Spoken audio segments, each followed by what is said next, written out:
Welcome back to another one of my videos, 2023 series.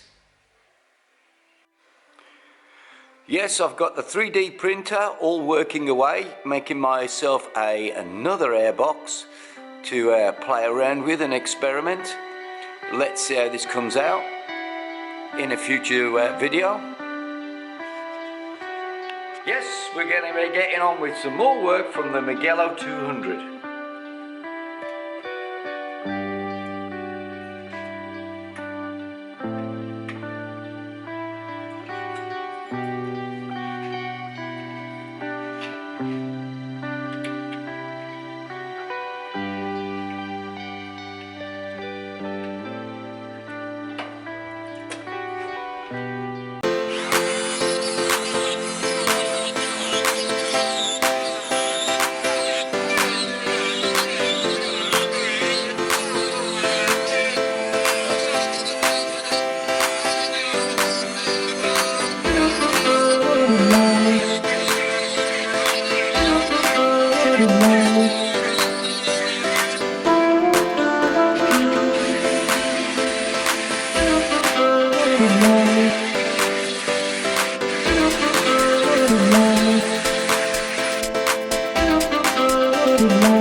Mugello 200. What we're going to do today is we're just going to fit the lay shaft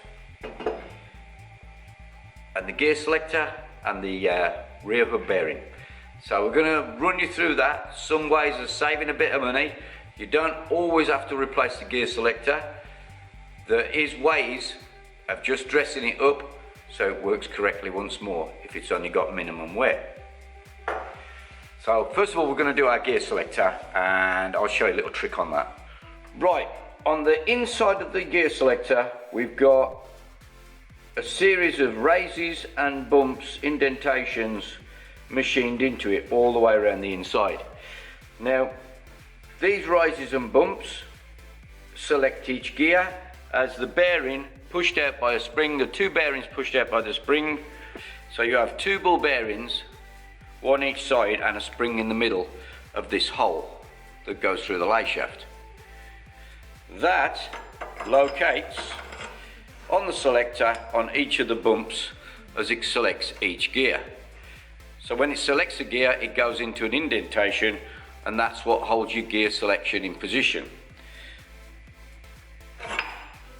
One of the main reasons it jumps out of gear is because the amount of wear on the leading edge of your gear selector, and it starts to overlate, and when it gets too rounded, it simply jumps out of the gear.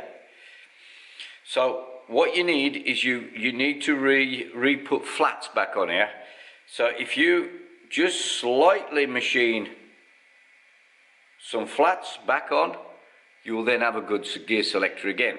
Obviously if it's too far worn, you just throw it in the bin.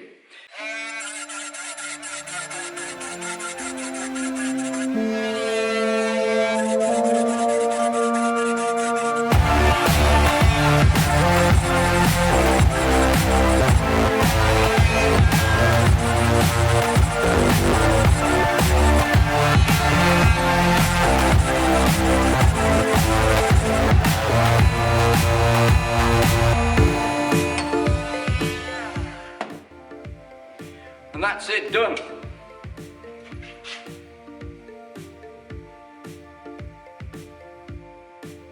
Six mil dead, 6 mil, 5.98, 6 mil. They're all pretty even. That'll be fantastic. You don't want to have big differences between them. they've all got to be pretty even, otherwise some are going to engage with more load than the others. So they've all got to pretty well engage the same amount of force on each one. So you've got to make sure you get them right. That's ready. Let's go put it in. Right, okay, how I normally fit these is the flat bit towards the shaft, because that's the bottom, that's where it bottoms out. That'll be 4th gear down here. So I normally slot them on where you can see that the ball's already been running, because that's the smoother one. So you're going to have a smoother gear change. You don't want a stiff gear change. Hate stiff gear changes. Don't put reinforced springs in thinking it's going to stop your gears from jumping out, because it won't. They'll still jump out and it'll just still be really difficult to change gear. I like nice smooth gears, click, click, click, and for it to stay in gear. So, drop my spring in, drop one bearing in that side, flip it over, another bearing in the other side, pinch it with my finger and thumb, plastic bag, drop it in there, stick it against the bench and push, and it's on. The plastic bag's there if you have an accident. Stops it flying about and losing your ball bearings somewhere at the back of the workshop. So that's on. It's simple.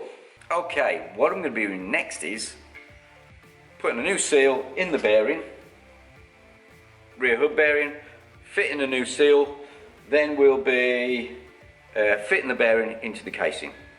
That's the next step. Right, we've got our bearing, just dropped it on the back of the vise here. Now your compression side of your seal, which is the side with the spring on, goes towards the inside of the bearing. And what we're going to do is we're going to put a little smear of grease on the inside of the lip of the seal.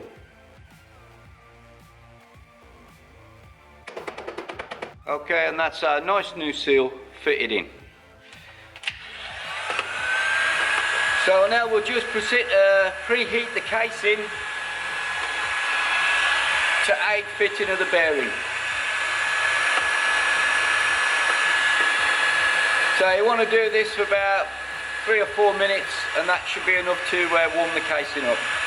Now, one of the last things you ever want is oil all over your brake shoes. So this rear hub fitting bearing, fitting this is really important on a build to make sure you're going to get no leakage anywhere, because once it goes together it can stay there for years without any more maintenance, unless you've done something wrong and then you end up with oily brake shoes. Not good. Okay, once your casing is nice and hot, we'll get our bearing, and what I like to do is, before fitting it, I get a little bead of 3-bond. Tiny bead of 3-bond, not too much, to seal the outer edge, because the casings now are quite old. Most casings that people have got are quite old, so they tend to have lots of scratches and things in them, and you don't want to be sanding them up, because that just reduces your fit and you can end up with a bearing spinning in the casing. So I like to put a little bead of 3-bond on that back edge of my bearing there, so when it knocks into the casing, it creates a seal on the outside. So that's going to go in. Find yourself a nice little socket. Make sure you get it nice and square. It should tap in fairly easily.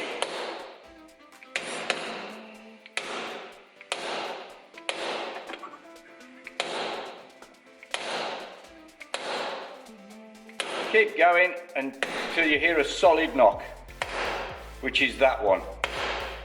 You hear the change of the sound, you know it's solid and home. Now that's nicely sealed around the outside. we've got a good new seal on the inside. Now the only other place it can leak is on the lay shaft through the middle of the bearing. We're going to do something with that as well. Right, lay shaft with a groove. This groove here on the lay shaft retains a nice little O-ring in there, and that O-ring creates a seal on the inside of the bearing, but it is also prone to failing. So rather than fitting it with some grease, we're going to fit it with a little bead of, yes, you've got it, 3-bond. Put 3-bond into the little groove.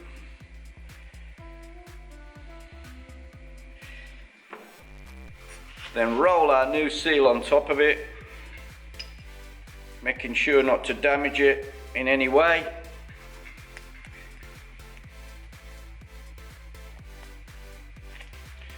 That fits nicely now into the little groove.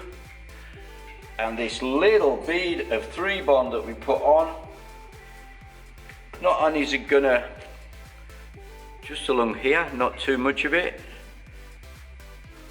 it's gonna aid the lay shaft going in like a lubricant, but when it's in there, no leaks. Might be a bit more difficult to take apart, but a little bit of heat and it's out. But that will stop any leaks up the inside of the shaft. So you've got your new seal on there, and a little bit of 3-bond really does help. Right, it's all really going to plan nicely. What we're going to do is now just drop our retaining plates on. That just is a dust cover to protect the seal. This is the retaining plate that stops the bearing moving in the casing. Then we've got 4 washers. We use all the original ones. Straight back on. They've been there for 40 years and there's nothing wrong with them.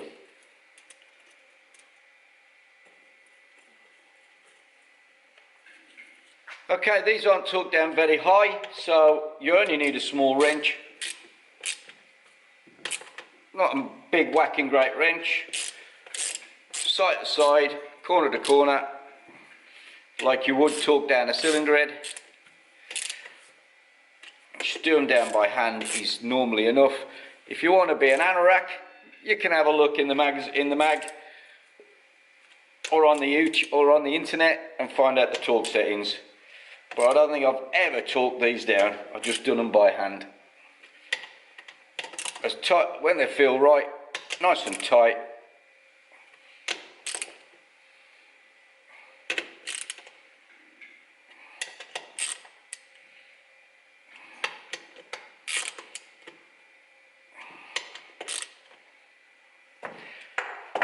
And that's that. Right, a lay shaft's ready to go in with the sealant on it. So we'll drop that through at the back, remembering to locate it in your gear selector and pause. Right, it is in.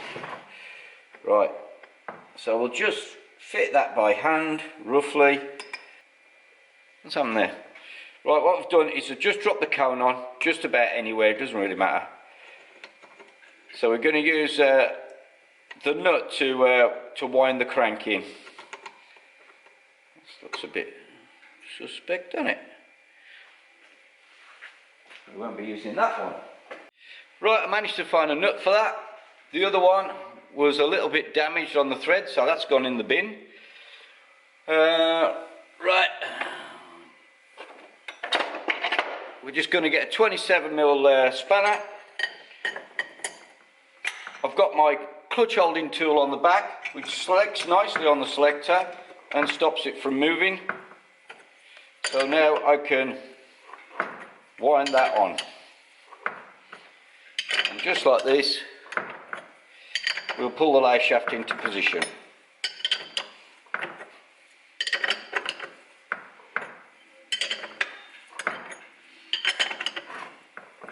We're only going to be able to go so far because we run out of thread, so we'll have to back off, and I've got an extra little spacer here to put back on it to take it all the way in.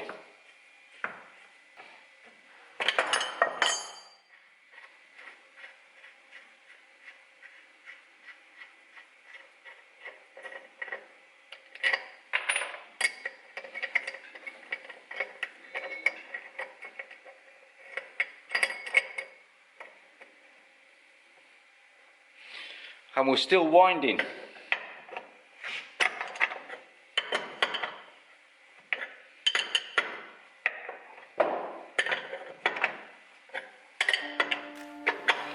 Should go all the way this time.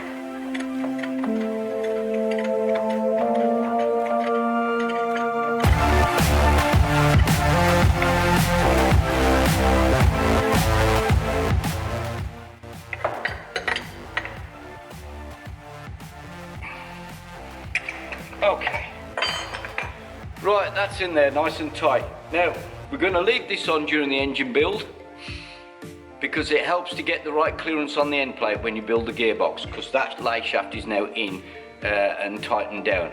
Because if you just put the lay shaft in without putting a nut on the end and bolting it down like this, you can end up with a false clearance on your gearbox.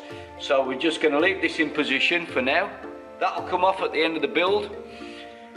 Take that off, and then this will be refitted so that the slot is directly over a tooth. That's very important, so that'll be refitted later. But for now, I've just put it on any old out because it doesn't really matter. We're just pulling the lay shaft in. So that's our lay shaft in and fitted.